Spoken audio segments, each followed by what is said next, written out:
Happening now on Grid Tonight. Bryan Herta is working hard to get Robert Wickens back to IndyCar competition. Can Wickens do the unthinkable and race in IndyCar again for the first time since his horrific crash at Pocono in 2018? NASCAR announced rule changes for the 2023 season. What's new this year and what type of impact will it have? Hello to all of our viewers watching here in the United States and around the world. Welcome to Grid Tonight, your weekly motorsports news program. I'm Kobe Lambert from the Podium Finish, and replacing in Joshua Birchnight is Ben Snyder.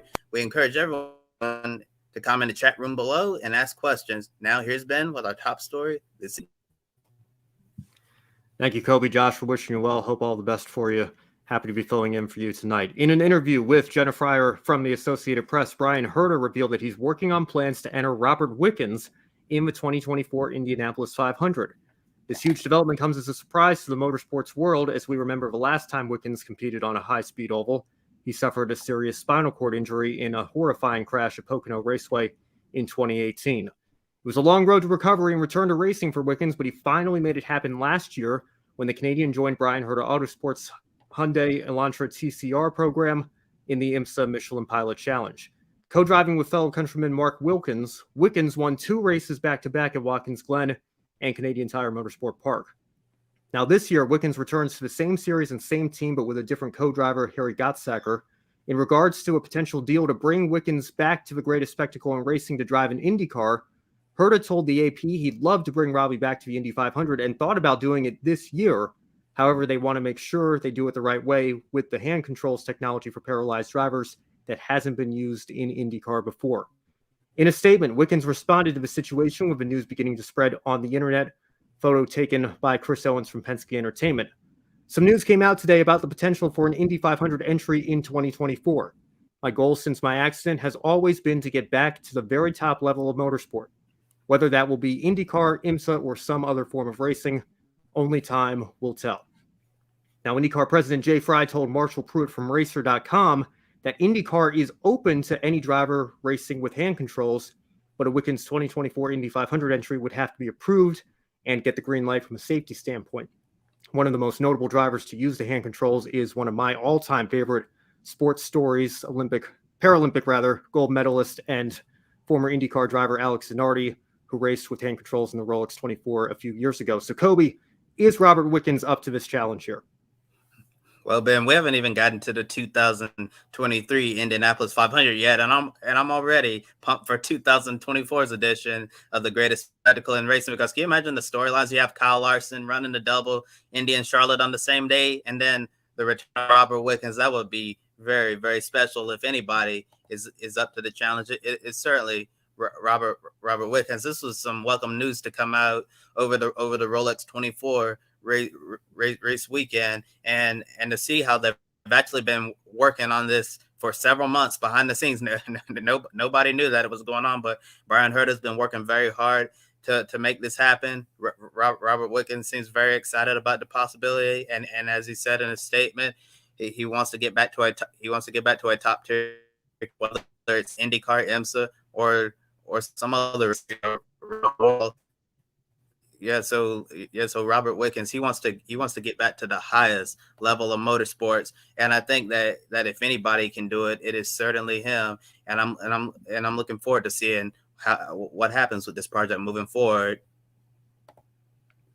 I certainly am as well. I see we have some comments in the chat room here. Casey Campbell, good to see you, Casey.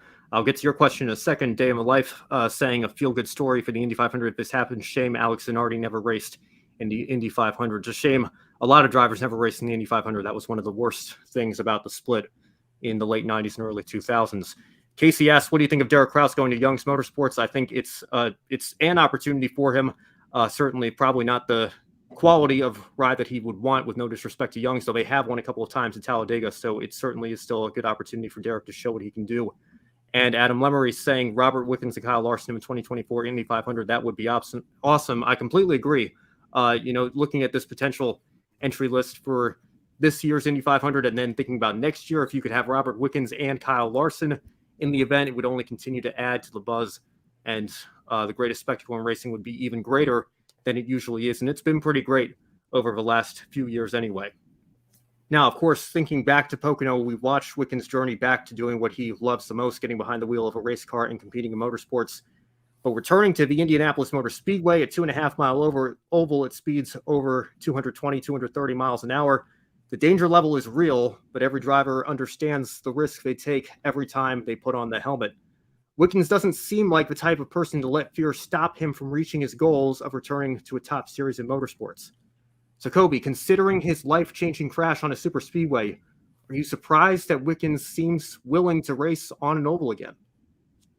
To be honest with you, Ben, I was actually very, very surprised that Robert Wickens is willing to go through this.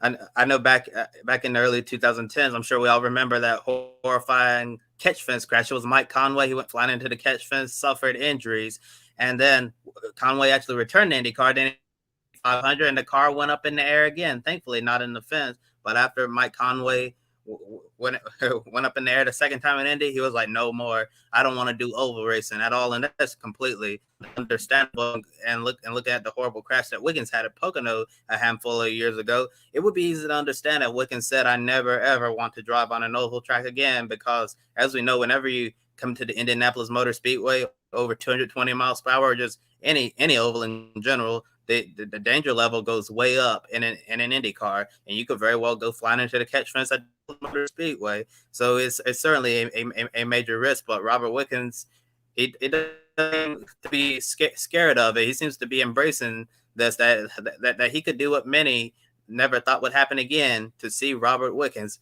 drive an IndyCar again. If he's able to do that using the ankle, such a remarkable feel-good story, probably one of the best feel-good stories that we could see in motorsports in recent memory.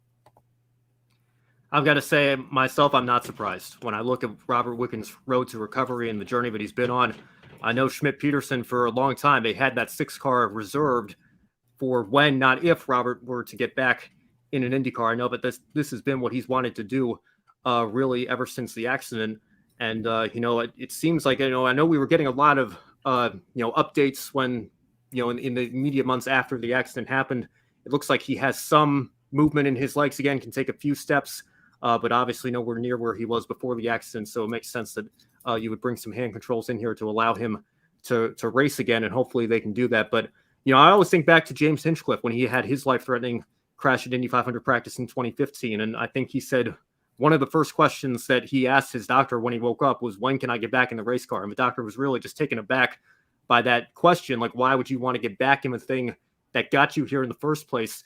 But race car drivers are just wired like that sometimes. And I think Robert is no exception. And it's great to see him want to come back, and would certainly, I completely agree with you, Kobe. It would be the feel-good story, of the year and maybe of the 2020 so far, if Robert were to get back on the Indy 500 grid next season. Joe Samniego, good to see you, Joe. I was sad when the news about Wickens' accident broke.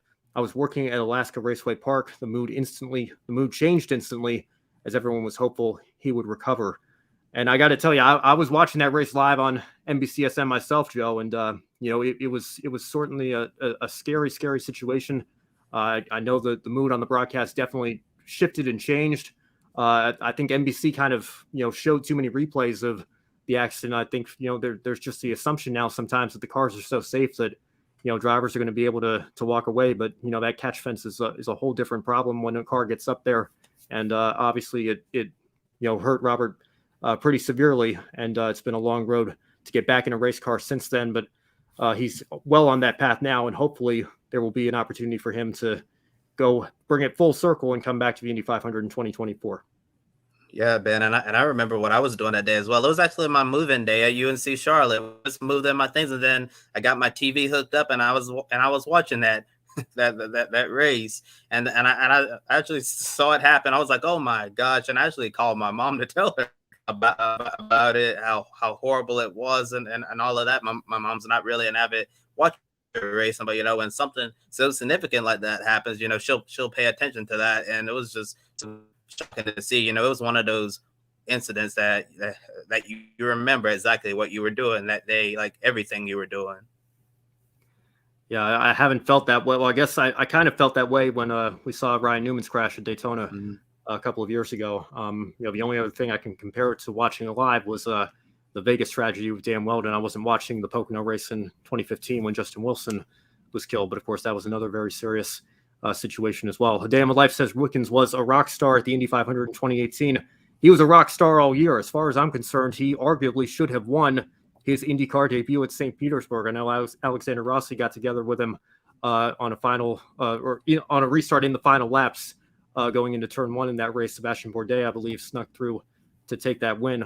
Adam Lemery says, I remember that IndyCar race at Pocono as well. Couldn't believe it. I don't think any of us could when we saw those pictures and those images of Robert's car going into the catch fence. But like we said, it's been a remarkable road to recovery for him.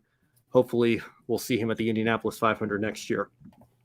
Now, on to our second story for the evening. Yesterday, NASCAR announced a few rule changes ahead of the 2023 season. To many's delight, there will be no cautions for stage breaks at all NASCAR Cup Series road course events. Stage points will still be awarded at the stage-ending lap, however.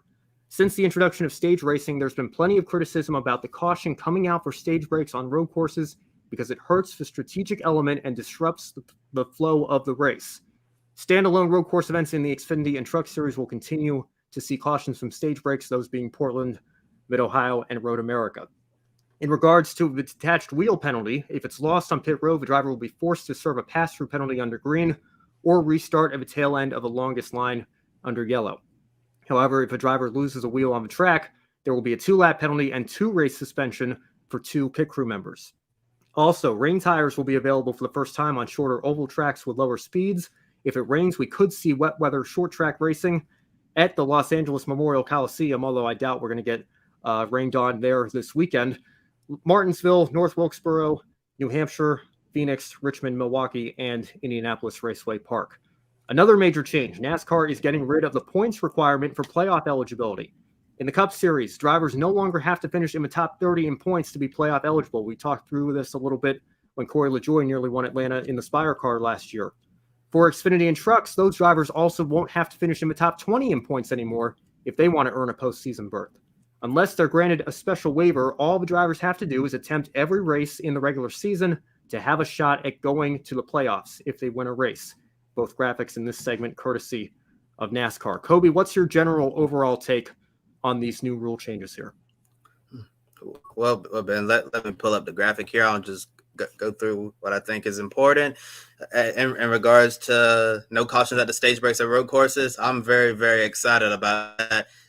Like many, also thought it really hurt the strategic element of the race and really disrupted road course racing. And the reason why we have so many road courses on the NASCAR Cup Series schedule now, because road course racing has really grown on the NASCAR fan base, and more of the drivers are starting to enjoy it as well.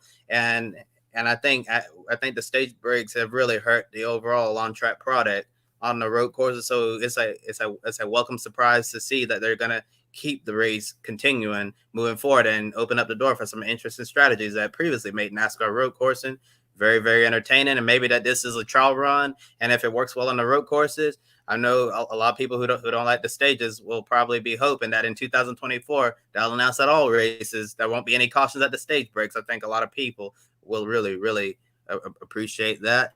I'm going to skip detached wheel. I'm going to go straight to the wet weather tires. I'm going to say right now, I'm looking forward to the first time that we're going to see this happen, because I'm sure it'll probably rain at one of the shorter ovals at some point this year. I don't know how this is going to work. I know they did a wet weather test with Kyle Larson at Martinsville, and it went relatively well. I know for so many years people have said that NASCAR can never race on an oval in the wet. I guess we'll see if that's true or not later this year at some point. And the playoff eligibility change, that I find that pretty interesting. And Ben, you brought up the situation with Corey LaJoie last year. If he ended up winning at Atlanta, he finished up, I believe, at the end of the regular season, he was like 31st in points or whatever on the outside. So it's really interesting that you could be in a car that's not competitive, go down in the last race of the regular season and win. You could be 35th, 36th in points if you're running full time. Win Daytona, escape all the carnage, and all of a sudden you're a playoff car. I think it's quite silly, to be honest with you. I think it's probably the one rule change. I know we'll get into one I'm very excited to gloat about here in just a minute. But, I mean, with no disrespect to the Rick Wares and Spires and Live Fasts of the world, this is basically a rule change to allow them into the postseason. And, I think as far as I'm concerned, I would have rather seen us move in the opposite direction. I think, if you're going to let 16 drivers into the playoffs, top 20 probably is too high of a cutoff there. But I like where the Xfinity and Truck Series are at. It keeps, even if you're in the top 20, even I think, there are a lot of drivers. You look at the field that we have. If you win a plate race, or if you're a road course specialist, you got to win there or something like that. And you're automatically going to finish 16th in points, because we know that you're whether it's your equipment or your experience or whatever the case may be, we know you're not truly a championship contender. I'd rather see those playoff spots go to more competitive teams and drivers. And again, we went through this with LaJoie last year. When Spire won with Justin Haley, obviously Haley wasn't a Cup driver, but Bob Pockras was always tweeting out every week, by the way, here's where Spire is in the Owners Championship, because there was a chance they might get into the top 30 there. Ultimately, they didn't. And I think the only other time we've run into it was when Chris Buescher won at Pocono in the front row car. And that was a battle that came down all the way to the checkered flag Richmond that year, if I recall correctly. So, it's going to be interesting to see. I'm interested to see if an open car wins the Daytona 500. Like if Jimmy Johnson gets out there, or Travis Pastrana or somebody, and they win the Daytona 500, would they just say, let's get some manufacturers like Chevy or Toyota backing on board?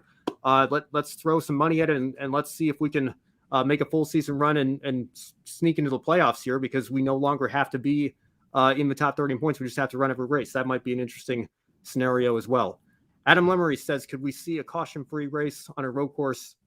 I doubt it. I think the Cup races are long enough. A lot of the Xfinity and truck races will still have those breaks anyway, the standalone races. So I don't see it happening. I'm trying to think back to caution-free races in NASCAR history. The only ones I can come up with, I think it happened at Talladega a couple of times, at least in more modern NASCAR history there. But we'll just have to wait and see. I think we have a couple of comments from A Day in the Life as well. Do you believe that NASCAR will throw up a caution to have teams switch onto damp tires on the ovals, or let the teams decide? I think they're going to have to. I think this isn't like, being on a Formula One track where, the soft tires can still get you by in damp conditions, and then you can make the decision as to where the crossover point is.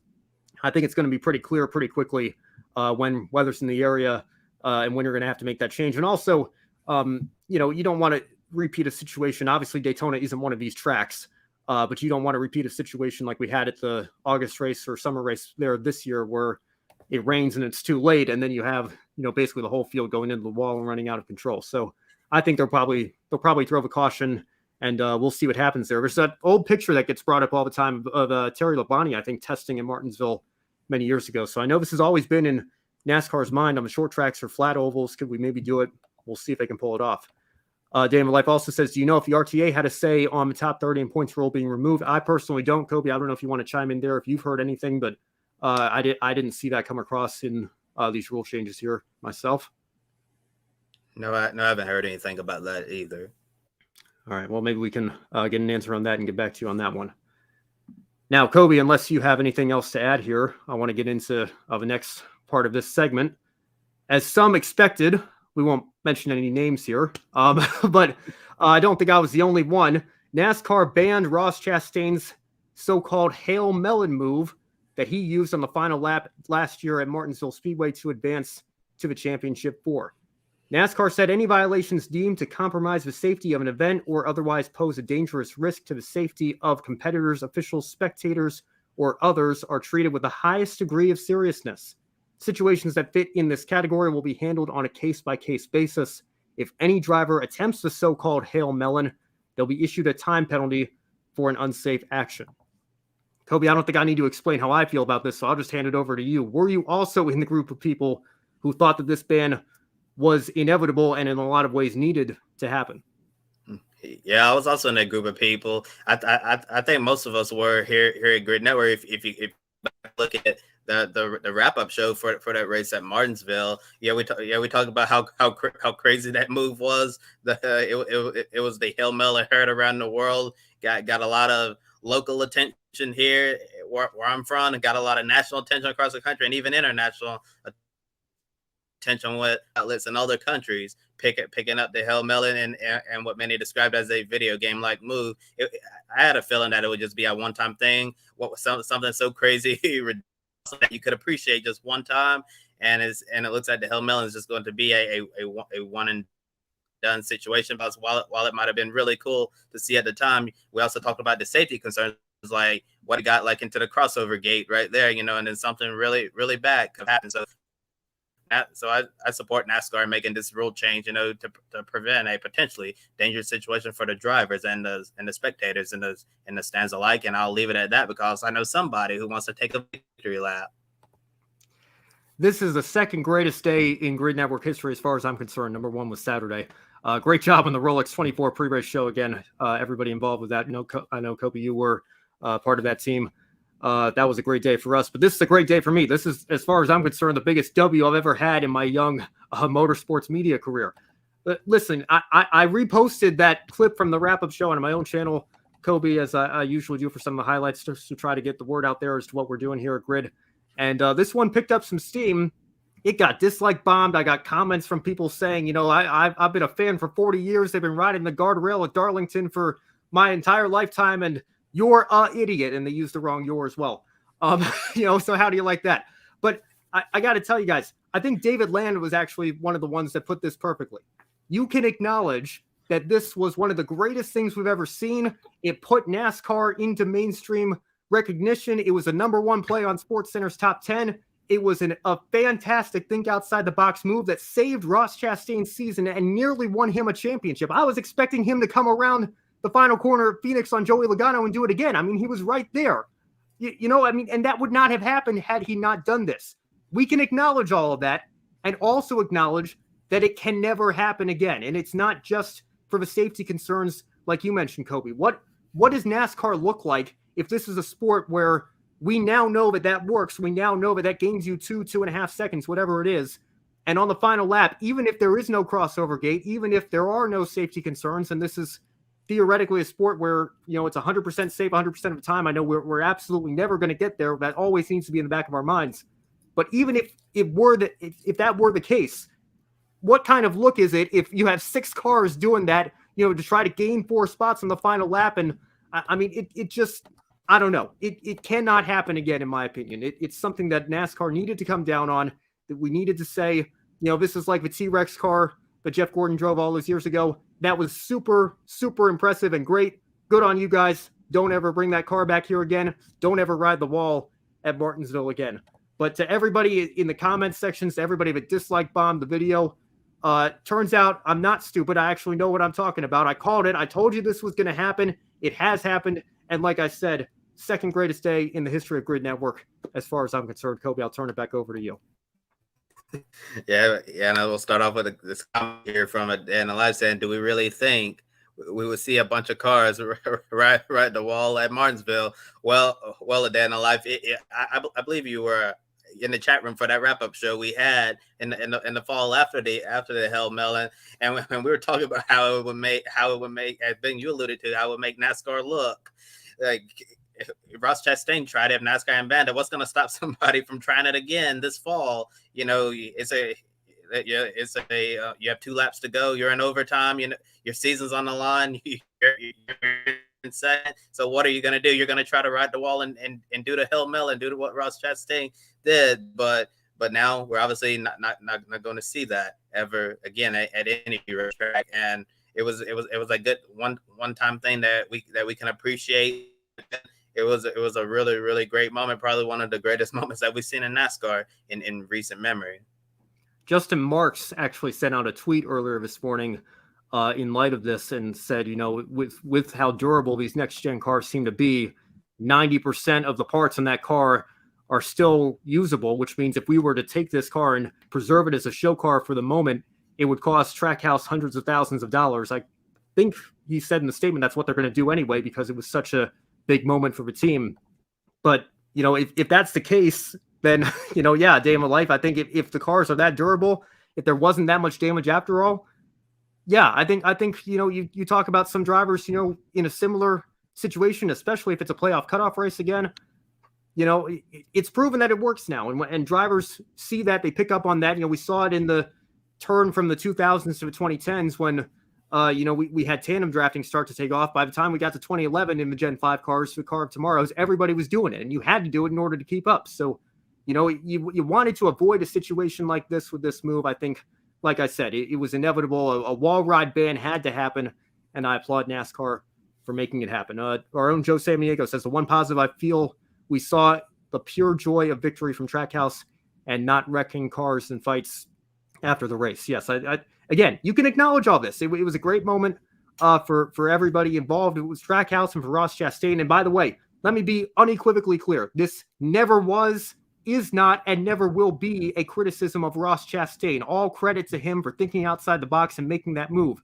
But again, you can acknowledge that and also say, we probably don't need to be doing this again. So we'll just leave it at that there. I do see a day in my life brought this up here. You also called for Jennifer Jo Cobb to get a Cup start. I stand by that. Listen, I understand that there was an incident in the truck race later that fall where she came through the big one at entirely too fast of speed, but I think just based on the precedent that NASCAR had allowed for for drivers to make their Cup debuts with experience before, there was no reason to prevent her from doing that. She would have run in the back of the pack in a Rick Ware car and probably brought the car home in one piece, if you ask me. So I'm dying on that hill. I'm sorry.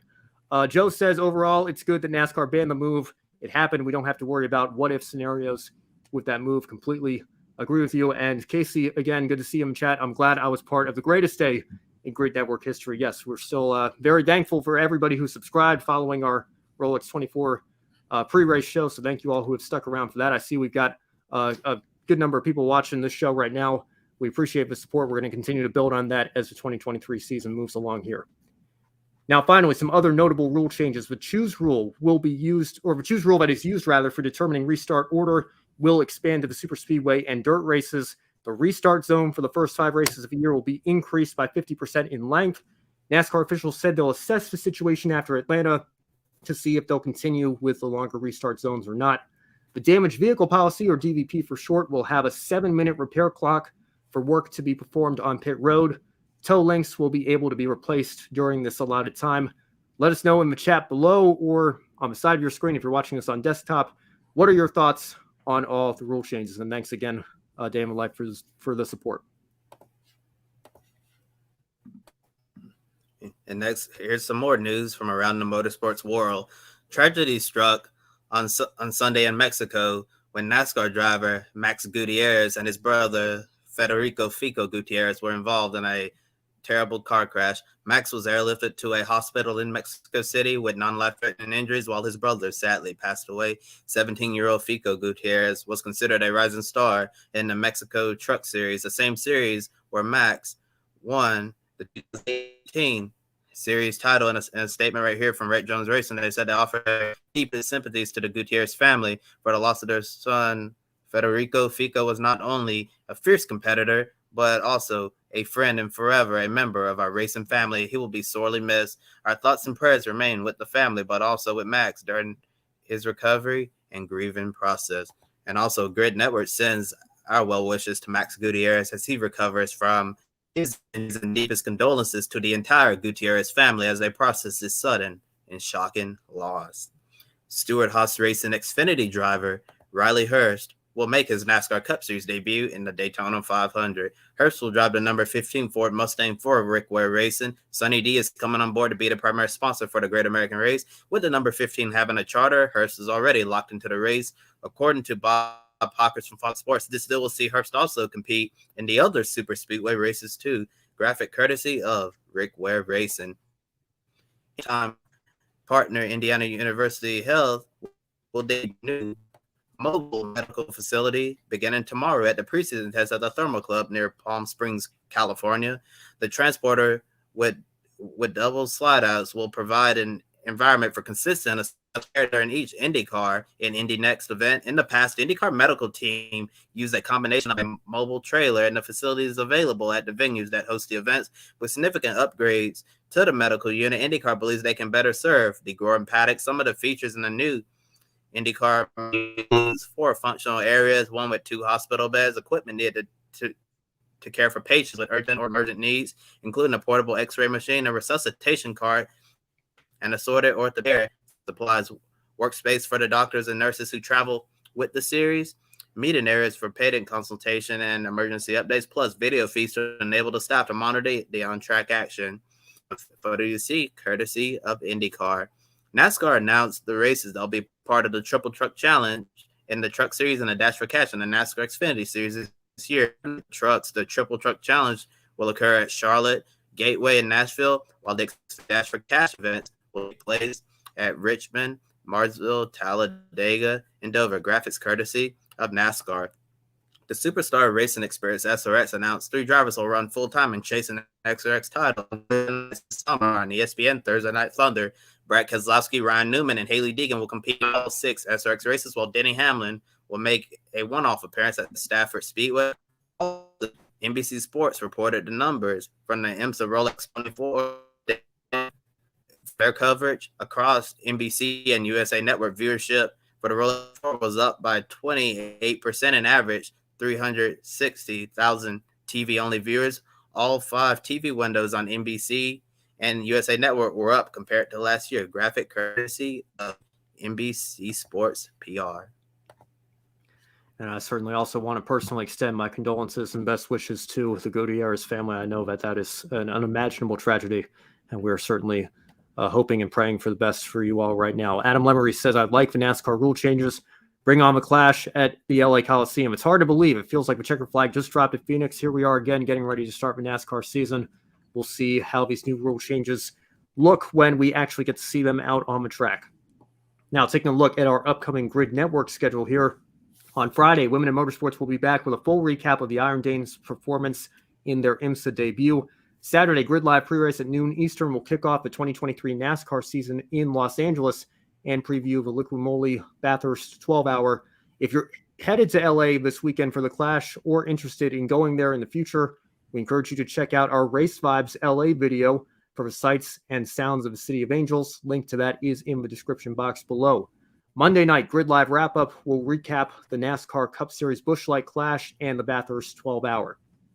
Please subscribe to the Grid Network here on our YouTube channel. Thank you to everybody who subscribed following our weekend of Rolex 24 coverage, helping us reach our goal of 500 subscribers before the Daytona 500. Now let's see if we can reach our new ambitious goal, 1,000 subscribers before the Indy 500 on May 28th. Don't forget to hit the bell icon so you're always notified when we go live on the air, and follow us on all our social media platforms as well, and visit gridranking.com. If you really like what you saw tonight, you can take 5 minutes to invest in the Grid Network through our Patreon. Join Colin, Mark, Deshelle, and Robin in investing each month in the Grid Network, just like our newest Patreon supporter, David, has done here. Thank you again, David. We're excited to have you join our amazing group of people who keep us on the air. Once we hit $500 per month, we can begin sending members of our team to the track more consistently for live reports from the track and more content. Link to that is also in the video description. If you would rather make a one-time donation, you can click on the Buy Me a Coffee link, get your name on the board along with Edward, Amber, and Zachary, and invest as much as you want over there. You can even buy a specific on-air personality a cup of coffee, and they'll thank you on the air. A Day in My Life says you need to come to Indy someday. It is definitely on my bucket list. I think it's on every race fan's bucket list to get to the racing capital of the world, to see the greatest spectacle of racing one day. Now, thank you all so much for watching again. For Kobe Lambert from the Podium's Finish, I'm Ben Schneider. We'll see you all next time. Have a good night, everyone. Thank you for watching us right here on YouTube. Be sure to subscribe and check out some of our other videos, including Life on the Grid, where we interview folks from the motorsports industry. Thank you for watching. We'll see you next time.